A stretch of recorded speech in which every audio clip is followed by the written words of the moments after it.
Thom Hartmann here on the news. You need to know this.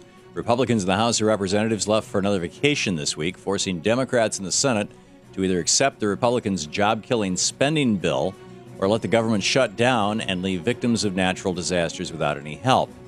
Unless Congress agrees upon a spending bill by Friday, then the government will shut down.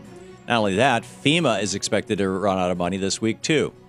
Before leaving town, Republicans passed a spending bill that included disaster relief money that was offset by spending cuts to a green cars program that could cost the nation thousands of jobs.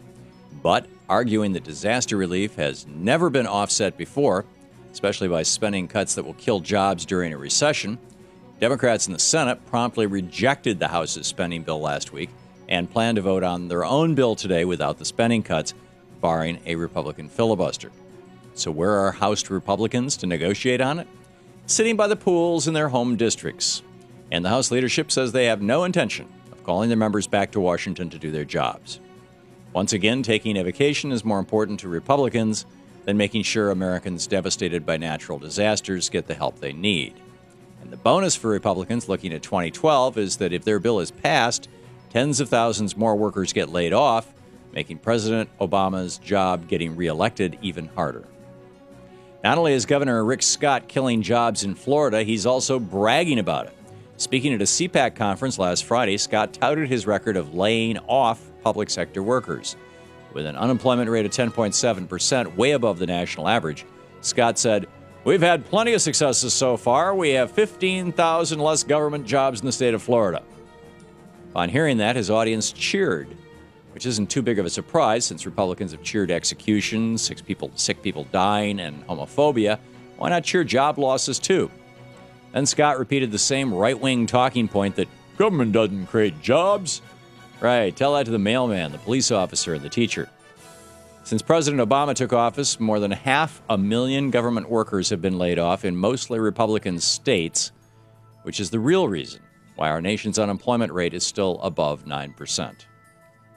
In the best of the rest of the news, the Occupy Wall Street demonstration took a turn toward violence over the weekend, but it wasn't violence by the protesters.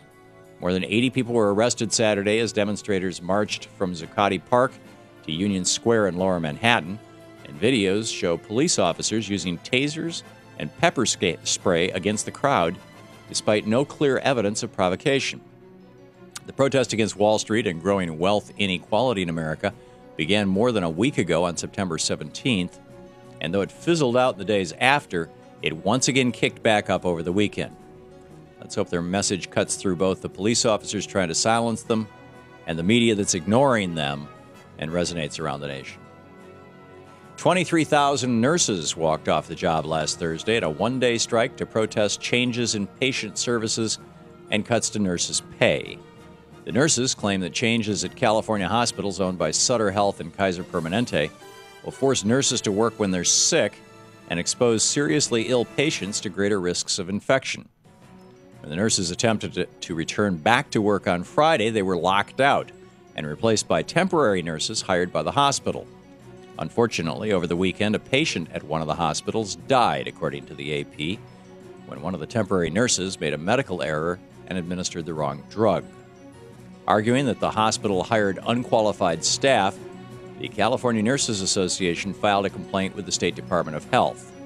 This case just goes to show that America's nurses play a vital role in the well-being of our nation. And when they are targeted by hospitals that put profits ahead of patient care, then bad things happen.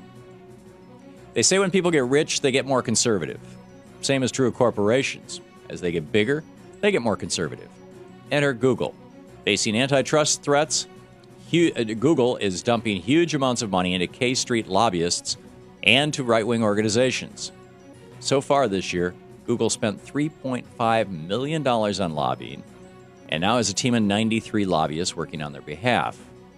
As far as political contributions go, Google is moving away from its more progressive leanings and now donating heavily to the likes of the Heritage Foundation, the American Enterprise Institute, the Competitive Enterprise Institute, and the Republican State Leadership Committee, among other right-wing groups.